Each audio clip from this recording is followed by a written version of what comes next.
कपड़े धोने वाली बहू। शादी के पहले से ही विभा को कपड़े धोने का बड़ा शौक था। कभी नल के नीचे तो कभी तालाब के पास। अरे मेरी नीली वाली लुंगी नहीं दिख रही है। विभा की अम्मा, कहाँ रखी है लुंगी? अरे वो तो विभा ने परसों ही धोकर रखी थी आपकी अलमारी में, देखो वहीं होगी। वो ना मैंने आज धो दी, मुझे लगा कि गंदी हो गई होगी। अरे कैसे गंदी हो गई थी? उसे तो मैंने पहना भी नहीं। हे भगवान, इस लड़की के कपड़े धोने की आदत से परेशान हो गया हूँ मैं। जितना तो घर में राशन नहीं आता, उससे कहीं ज्यादा डिटर्जेंट पाउडर का खर्चा है। इसकी शादी करवा दो, शादी जाए अपने घर में ही करे काम, फिर चाहे घर के कपड़े धोने हो या पूरे गांव के। हाँ ठीक बोल रही हूँ, देखता हूँ मैं कोई लड़का। वो दिन भी आ जाता है जब विभा को देखने लड़के वाले आ जाते हैं। लड़की मुझे अच्छी लगी। होने वाली सास कहती है, बेटी अगर कुछ पूछना है तो पूछ लो। वैसे तो हमारी लड़की बहुत ही शर्मीली है, जो बोल दो वो मान लेती है, इसे क्या पूछना होगा। अरे कैसी बात कर रही हो माँ, मुझे इन लोगों के घर रहना है, सवाल तो कई है। हाँ हाँ बेटा, पूछ लो ना, क्या पूछना है। आप लोगों के घर कपड़े कौन धोता है? सास का मुंह बन जाता है। देखो, अगर तुम ये कहना चाहती हो कि तुम्हें कपड़े धोने नहीं आते तो सुन लो, कपड़े मैं ही धोती हूँ, लेकिन तुम्हारे आ जाने के बाद मैं रुमाल तक नहीं धोऊंगी। अरे चुप रहना भाग्यवान, बहू बेचारी घर आई नहीं, उसे डराना शुरू कर दिया। वो क्या है ना बिटिया, अभी तक तो ये कल्लू की माँ ही धोती थी, लेकिन अब तुम्हारे पापा तो दहेज में वॉशिंग मशीन देंगे ही। तभी विभा की माँ बोल पड़ती है, सवाल भी पूछा तो क्या। वैसे भाई साहब, मशीन की तो फिर भी कपड़े धोने की कैपेसिटी होती है। मतलब जो बिटिया दे रहे हैं ना विभा, इसे कपड़े धोने का बहुत शौक है। ये आप लोगों के क्या, आस पड़ोस गांव मोहल्ले सबके कपड़े धो दे और उफ तक ना करे।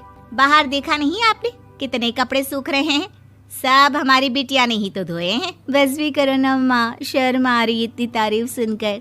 और तो और एक दाग निकाल कर दिखाओ तो मान जाऊं। हाँ अच्छा, माफ करना बेटा, मैंने गलत समझा।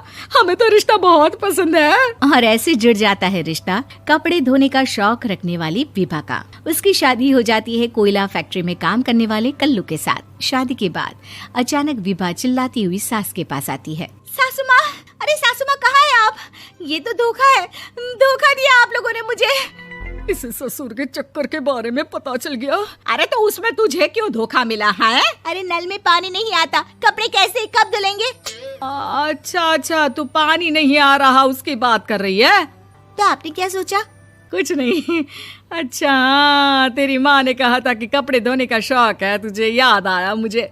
शौक बोलकर कपड़े धोने वाले मेरे जुनून को कम ना आके सासू माँ, कपड़ा धोना मेरा गुरूर है।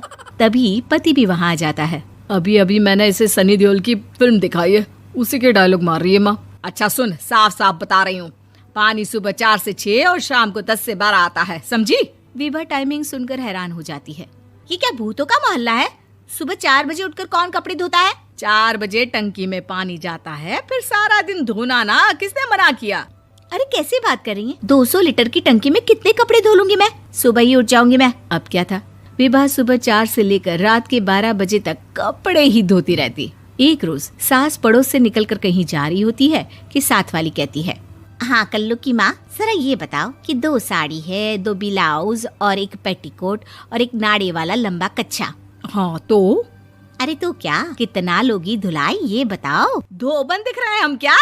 हमारे पति सरकारी नौकरी से अभी रिटायर हुए हैं और बेटा सुपरवाइजर है कोयला फैक्ट्री में। धोबन समझ रखा है हमें?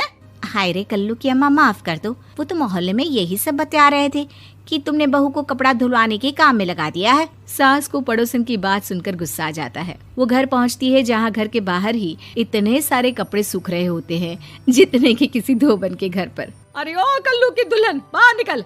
माँ जी यहीं आ जाओ, बाथरूम में चादर धो रहे हैं हम। अरे अभी हम धोते हैं, तुमको बाहर निकलो। ये आस पड़ोस वाले बोल रहे हैं कि हम बहू से कपड़े धुलवा कर उसे कपड़ा धोने वाली बना दिए हैं। अरे छोड़ो ना माँ जी, किन लोगों की बातों में आती हो? आस पास के लोगों का तो काम ही होता है कि वो किसी तरह सास बहू को लड़ा दे। बहू सारे घर के कपड़े धोती है, ये क्या कम है? बोलिए। सास को भी लग जाता है कि वो बहू का ये सनकीपन नहीं छुड़वा सकती, इससे अच्छा है कि खुद ही चुप हो जाए।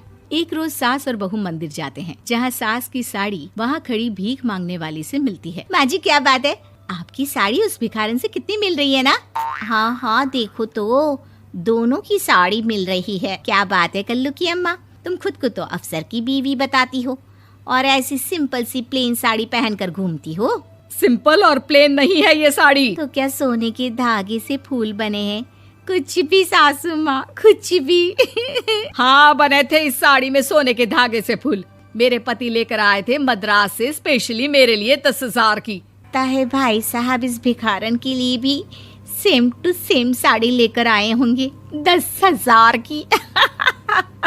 सास उस वक्त कुछ नहीं कहती, लेकिन बहू के साथ घर आती है और अलमारी से एल्बम निकाल कर लाती है। ये साड़ी देख रही है, ये वही साड़ी है जिसे मैंने अभी पहना था। इस साड़ी में ये जो चमकदार फूल दिख रहे हैं ना, ये सोने के धागों से काढ़े गए हैं। लेकिन तू लोकल वॉशिंग मशीन ब्रश से घिस घिस कर सारे फूलों को निकाल कर साड़ी प्लेन कर दी। मुझे माफ कर दीजिए सासू माँ। और तो और, जब मैंने तुझे तेरी गलती के लिए कुछ नहीं कहा, लेकिन तूने तो सबके सामने मेरा मजाक ही बना दिया। क्यों? बहू को समझ में आ जाता है कि अब से उसका कपड़े धोना बंद।